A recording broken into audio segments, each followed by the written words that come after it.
Here she is. She has risen. Definitely has risen. My rubber band snapped, so I couldn't even tell from where, but she definitely doubled in size from yesterday. So we're gonna do our day 2 of our feeding of our starter. Oh, it definitely smells nice and warm in there. So we are going to discard half of our starter, so probably to here. We're gonna discard it, and then we're gonna add half a cup of flour and a quarter cup of distilled water. The flour I'm using is the bread flour, the Arrowhead Mills organic unbleached bread flour. They always say to use unbleached, so don't forget that. So I'm gonna use the back of this. Oh, girl.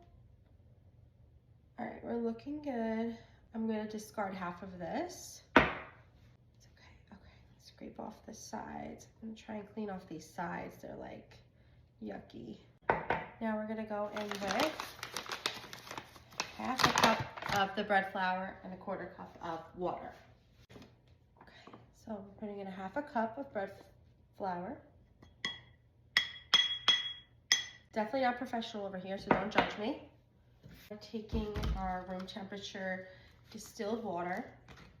We're going to do 1/4 cup. Here she is, and here she goes. All right, now we're going to just go at it. We're going to just go at it and mix her up. She really needs to be mixed really well.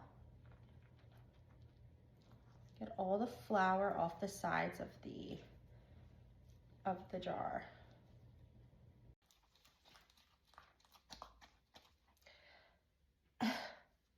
If you feel like it needs a little bit more water, you can do that, just a little bit.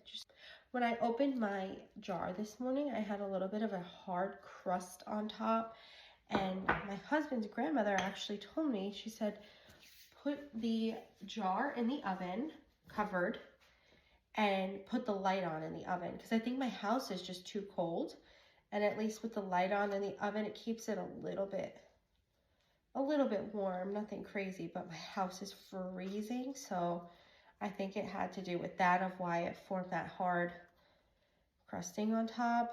Right, I think we just need like a little tiny bit more water just to get a little bit more liquidy.